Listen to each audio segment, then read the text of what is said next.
All right, so recently a lot of my friends and family have been posting on social media about the next company that they're going to boycott. It could be Amazon, Nike, Disney, Starbucks, Target, Chick-fil-A, because said company said something that agreed or disagreed with a view that they feel very strongly about. And then somehow this should outrage me and I should boycott too. And if I even give a single dollar to this company, that somehow I am contributing to their evil cause.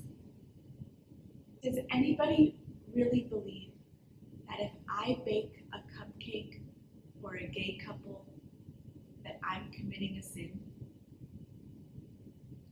Or if I buy my yoga pants at Target, that somehow more homosexuals will fall in love? Or if I drink that delicious double tall soy vanilla latte, that more abortions will be performed? Is that how it works? No. I read the Bible. I try to gain wisdom from it. I try to connect with God.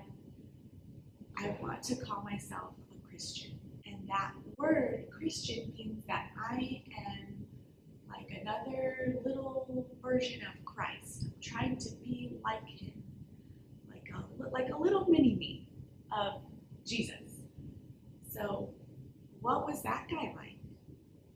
Well, Jesus was best friends with the freaks and the geeks of biblical times. He would brunch with the Moulin Rouge crew and the Scarface of 30 AD. He didn't separate himself from people who didn't think like him or didn't agree with him or that society rejected.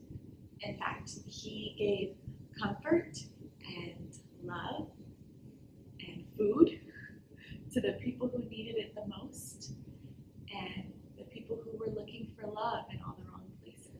And if he wanted to win somebody over and convince them of the truth, he didn't take a Sharpie and a cardboard sign and write a hateful message and march around the streets with it.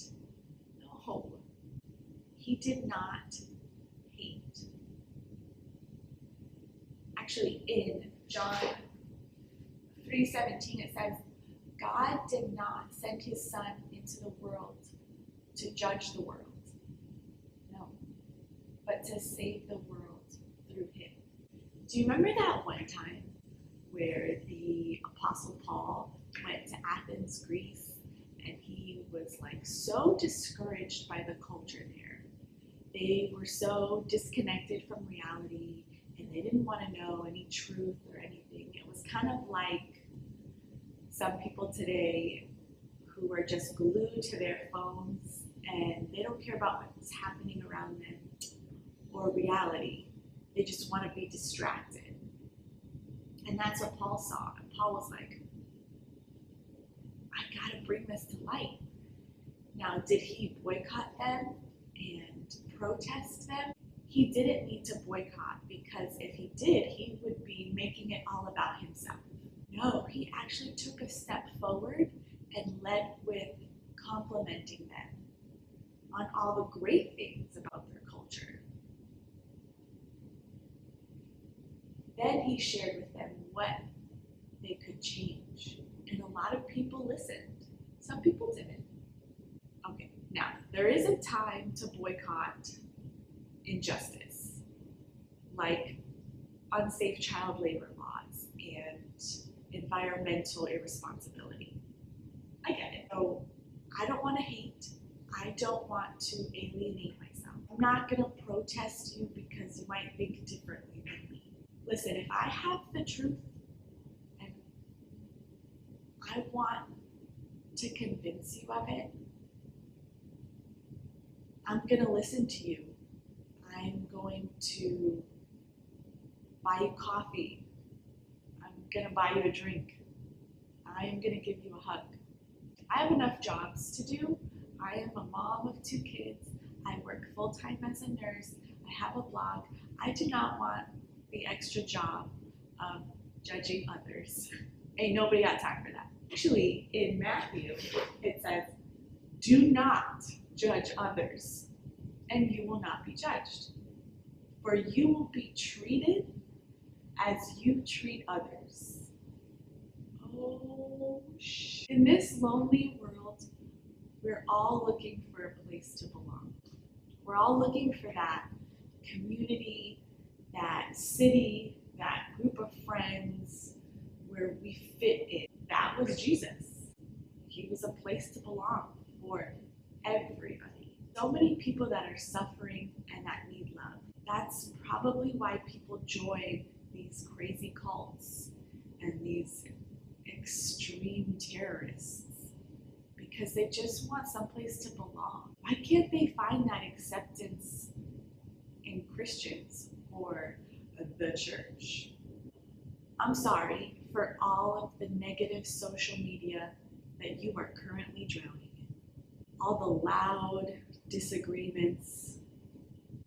And I'm going to get a ton of comments down here that totally agree or that super disagree with me. And I'm sure up there's a couple posts about how empowering the Women's March was, or how crazy the Women's March was, or how much Trump has gotten done already, or how crazy and deranged President Trump is. And that's great.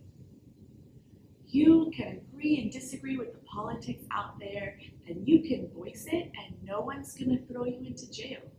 But if you're watching this and you want to use the word Christian, remember Matthew 5. Get rid of all bitterness, rage, anger, harsh words. Instead, be kind to one another, tender-hearted, forgiving one another. When you see that post online that you disagree with, or you hear that conversation at work that is you just believe is wrong, remember Proverbs 20 verse 3 that says, avoiding a fight is a mark of honor. Only a fool insists on arguing. FYI, to be clear, I'm not saying to be tolerant and accept every message that's out there. No, because there is truth and there are lies, but you go out and seek and find the truth. And those who persecute you for that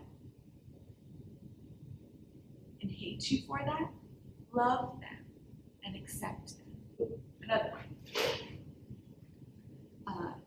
John 13:35.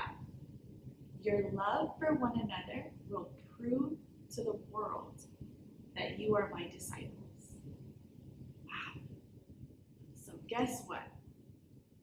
I will bake you that cake because I want to live and love like Jesus did.